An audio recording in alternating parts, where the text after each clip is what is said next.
Сегодня мы сделаем практичную и интересную вещь из старой одежды, а также природных материалов. В ход могут пойти листья кукурузного початка или талаш, листья ириса высушенные, листья лилейника или юки.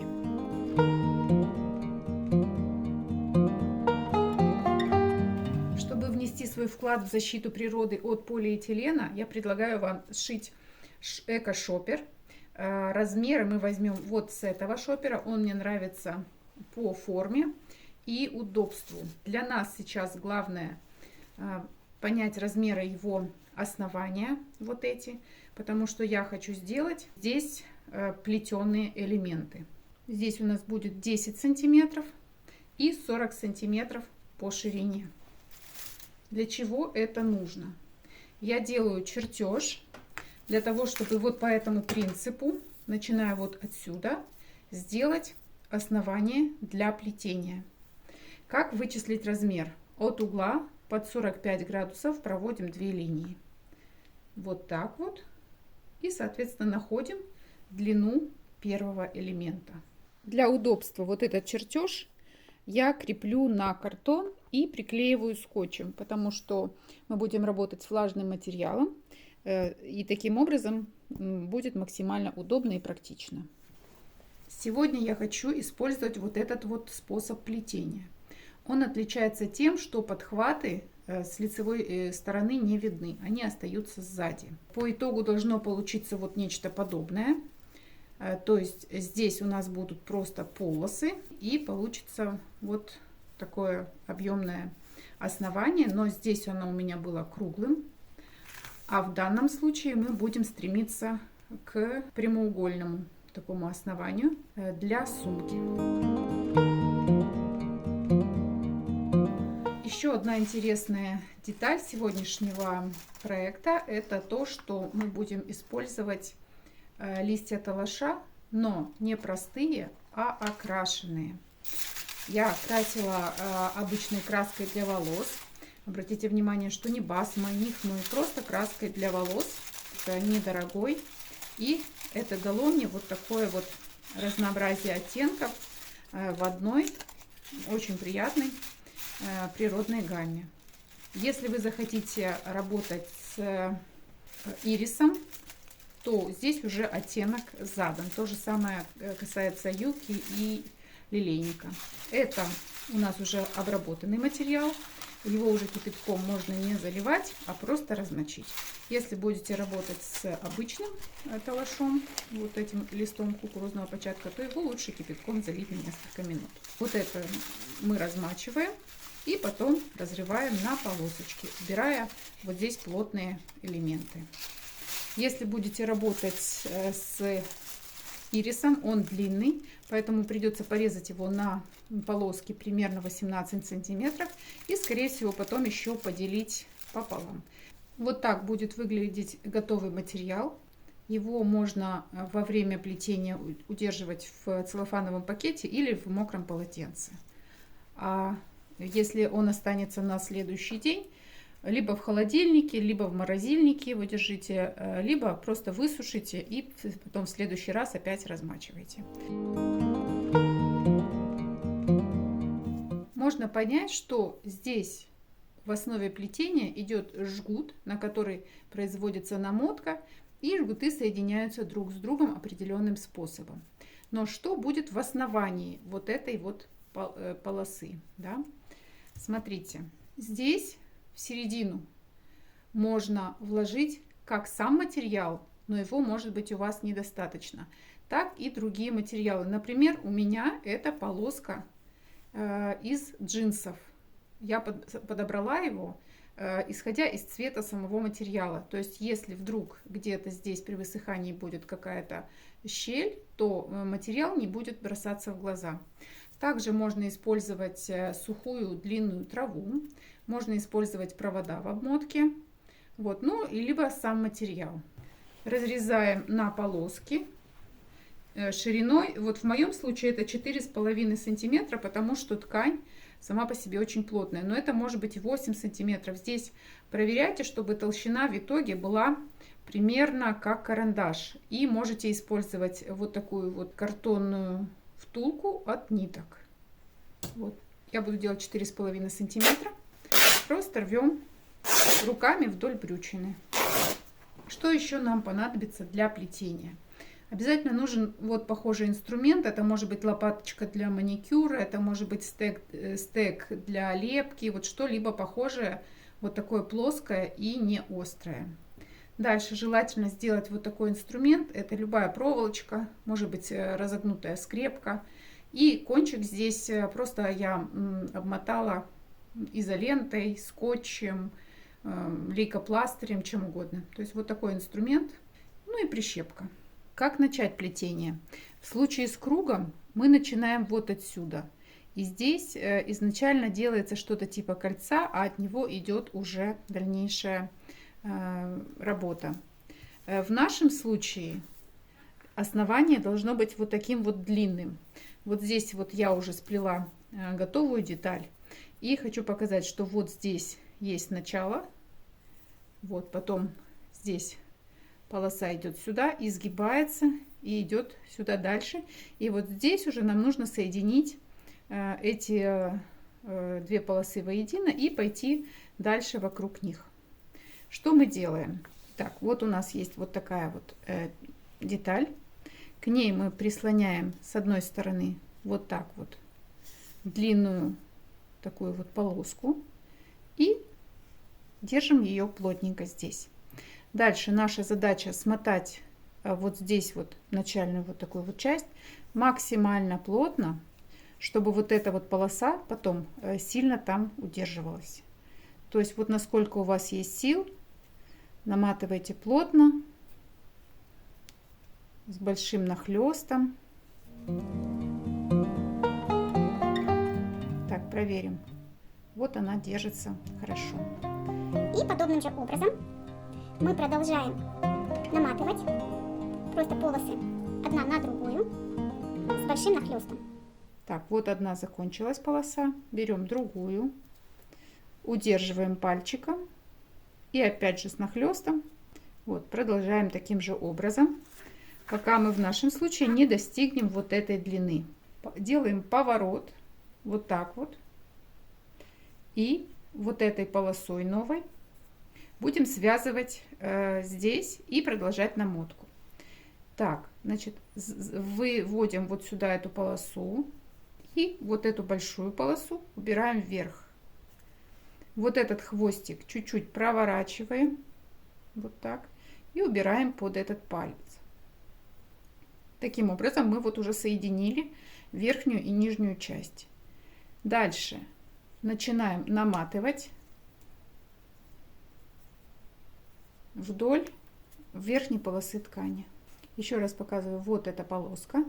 Заводим ее снизу вот сюда. Длина такая, чтобы можно было удобно захватить. Потом полосу эту убираем вверх. Хвостик чуть подкручиваем и убираем в сторону. Все, захват произошел. Теперь выводим вот сюда и начинаем наматывать. Вот, это изнанка у нас будущая, это будущая лицевая сторона. Вот здесь интересный момент будет, когда мы закончили вот этот вот первый ряд. Вот эту полосу мы выведем вот сюда вот и сделаем вот такой вот захват. Вот мы вывели эту полосу сюда и дальше будем работать уже ею. Подтягиваем и наматываем.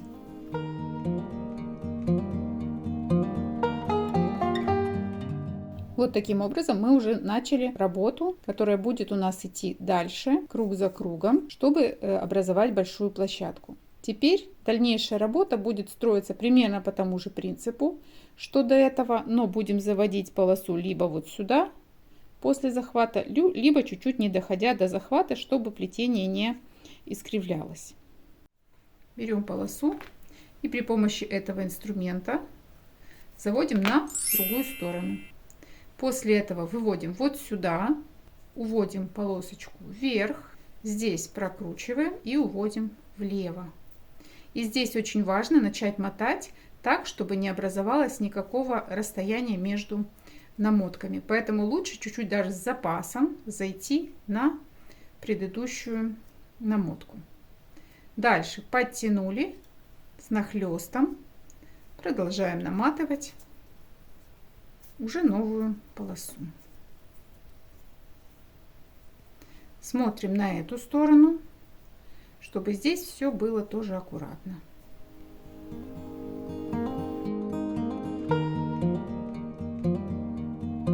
Также заводим эту полосу. Здесь чаще всего нужен будет вот такой инструмент.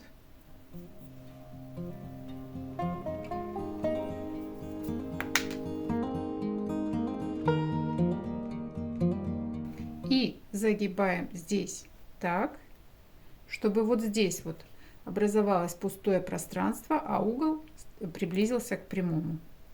То есть вот таким образом. Затем следующей полосой мы зафиксируем уже это положение. Стоит отслеживать место расположения прямого угла вот по нашему чертежу. Если требуется остановиться, зафиксируем это место прищепкой.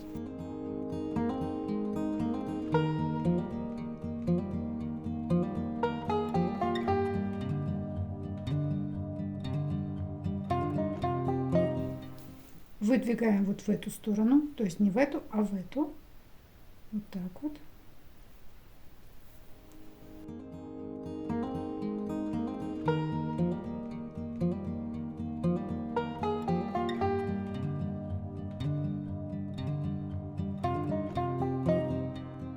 Когда мы закончили плести основание, нам нужно сделать так, чтобы плетение стало подниматься вот в такой плоскости под 90 градусов.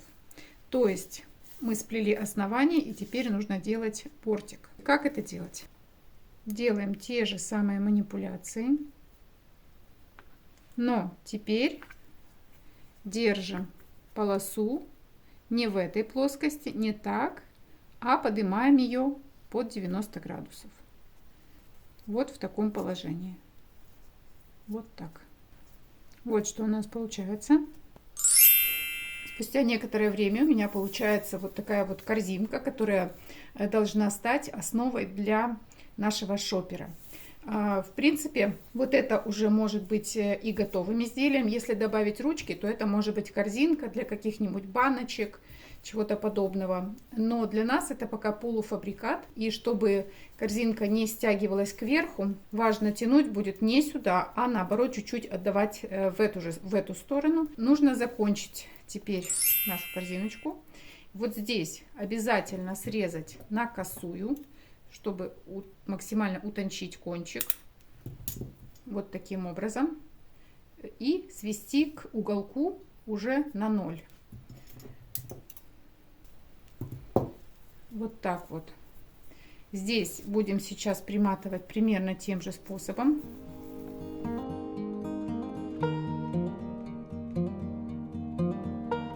А в определенный момент мы будем приматывать просто этот хвостик к предыдущему ряду.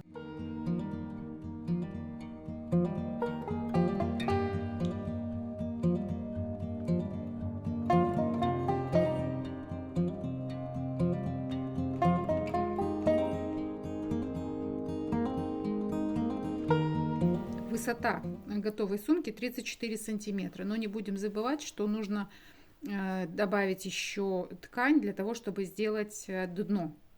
То есть вот здесь вот будет шов посередине дна, поэтому ширину вот этой площадки мы делим на 2. У меня это 10 сантиметров, значит прибавим к высоте 34 сантиметра, прибавим еще 5 сантиметров вот здесь вот, плюс еще 2 сантиметра, хотя бы 2 сантиметра. Здесь нужны припуски на швы и здесь. Соответственно, до 41-42 сантиметра нам нужно заложить по высоте. Это у нас передняя часть шопера. Я решила сделать здесь вышивку по центру. Буду использовать нитки мулине в 4 сложения. Здесь я хочу сделать так, чтобы в нижней части был плетеный элемент, а эта вышивка сочеталась с ним по цвету. Как будет строиться само вышивание? Здесь я нашла центральную точку, то есть центральную по ширине. И от нее буду делать вот такой вот спиральный рисунок при помощи очень простого шва. Здесь можно использовать карандаш, точнее фломастер специальный, который продается в швейных магазинах. Можно сделать себе такую вот разметочку. Заводим иголку так, чтобы, показываю, чтобы она смотрела ровно сюда. Набрасываем петлю и вытягиваем. Здесь не нужна особенная четкость, а наоборот, красиво смотрится, если такая некоторая небрежность просматривается в этой вышивке. Это вышивка по мотивам японской. Работа очень простая, но можно разнообразить разными видами стежков. Следующий способ вышивки здесь — это создание вот таких объемных шишечек. Выводим иголку и потом здесь иголку заводим под нитку и делаем 3 намотки. 1, 2, 3. Вот намотали и заводим иголку примерно туда же, где и вывели. И потом аккуратно затягиваем. И получается вот такая вот объемная деталь.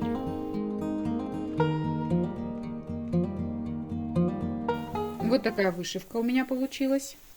И после того, как я выполнила вышивку, я сделала внутреннюю часть сумки.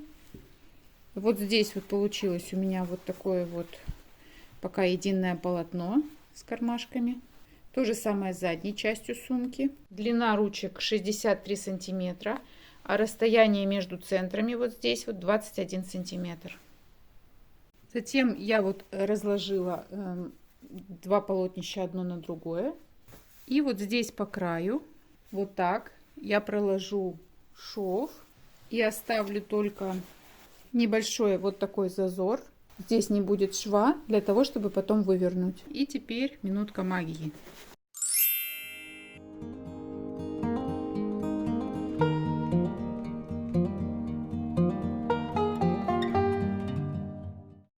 Вуаля! У нас почти готовая сумка с кармашками внутри. Я подогнала ширину этой сумки под внутренний размер корзинки. И затем сделала вот здесь вот уголки, чтобы сумка удобно легла на дно. Здесь вот провела шов. И внутри у нас получились удобные карманы. Здесь, возможно, я сделаю потом пуговицу. Так, дальнейшая работа связана с тем, что сумку нужно будет закрепить внутри вот этой корзины. Шитье я начала со дна, зафиксировала сначала вот здесь вдоль центральной линии и бока. И теперь буду шить вдоль каждого ряда, для того, чтобы хорошо зафиксировать сумку. Лучше всего прокладывать шов ровно по тем линиям, которые вот здесь вот уже прорисовались при плетении. То есть, по сути, перпендикулярно. Таким образом, наиболее крепко и незаметно будет проходить шов.